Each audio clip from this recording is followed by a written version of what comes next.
Middle east संकट का असर भारत में हवाई यात्रा पर पड़ा है। जेट फ्यूल की कीमतों में बढ़ोतरी की वजह से एयर इंडिया ने फ्यूल सरचार्ज को बढ़ा दिया है। डोमेस्टिक रूट्स और सार्क देशों के लिए फ्लाइट टिकट 399 रुपये तक महंगे हो जाएंगे। वहीं पश्चिम एशिया, दक्षिण पूर्व एशिया और अफ्रीका के लिए उड़ानों पर फ्यूल चार्ज को $10 और $20 से लेकर $30 तक बढ़ाया गया है।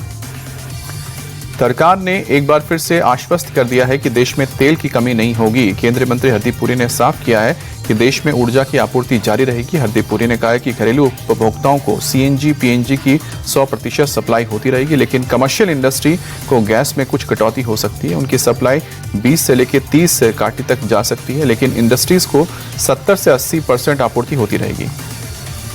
कमर्शियल गैस की किल्लत को लेकर सरकार का प्लान तैयार है। सरकारी सूत्र बता रहे हैं कि इस समस्या से निपटने के लिए 3 मेंबर्स वाली कमेटी का गठन किया गया है, जो होटल एसोसिएशन से बात करेगी। एलपीजी की दिक्कतों के हिसाब से प्रोडक्शन बढ़ाया जाएगा। भारत में अभी किसी भी तरह की स्टॉक संबंधी दिक्कत नहीं है। आने वाले समय के लिए भी तैयारी पूरी है। रिफाइंड तेल के एक्सपोर्ट पर भी रोक नहीं लगाई गई है।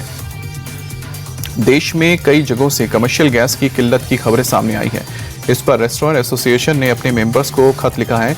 सभी होटल से गैस की खपत को कम करने की अपील की गई है। खाने के वो आइटम्स इग्नोर करने को कहा गया है जिन्हें बनाने में ज़्यादा टाइम लगता है। फॉर एग्जांपल कड़ी, जिसे बनाने के लिए गैस का ज़्यादा उपयोग होता है। अब होटल्स में ऐसी चीज़ें ना के बराबर दिखेंगी। एसोसिएशन ने कहा है कि पैनिक ना करने की अपील की है लोगों से।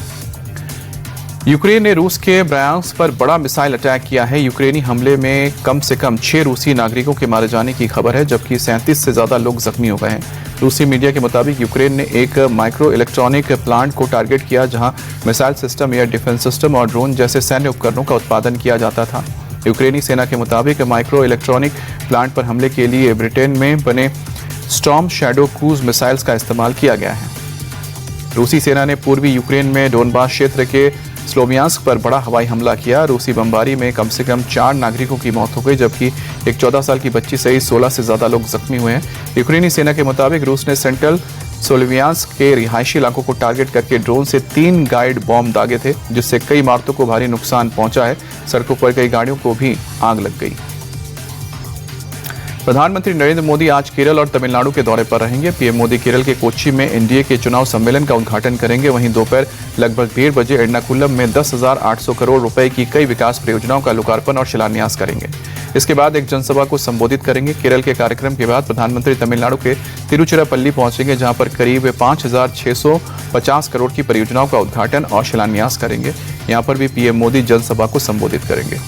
लोकसभा में स्पीकर ओम बिरला के खिलाफ अविश्वास प्रस्ताव पर आज भी चर्चा होगी। केंद्रीय गृह मंत्री अमित शाह आज लोकसभा में चर्चा पर जवाब देंगे। दरअसल लोकसभा में मंगलवार को विपक्ष ने स्पीकर ओम बिरला को पद से हटाने के लिए अविश्वास प्रस्ताव लाया।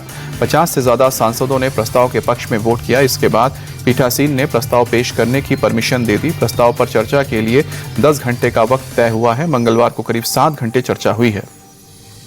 मोदी कैबिनेट की बैठक में 6 बड़े फैसलों को मंजूरी मिली है। जल जीवन मिशन 2.0 पर सरकार ने मुहर लगा दी है। जल जीवन मिशन को दिसंबर 2028 तक बढ़ाने का फैसला लिया गया है। इसी तरह 12 करोड़ 60 लाख ग्रामीण घरों को नल कनेक्शन देने का लक्ष्य रखा गया है। चुनाव से पहले तमिलनाडु को भी बड़ा तोहफा मिला है। मदुरई एयरपोर्ट को इंटरनेशनल बनाने का फैसला लिया गया है। मदुरई से अब दुबई, अबू धाबी के लिए उड़ानें शुरू होंगी।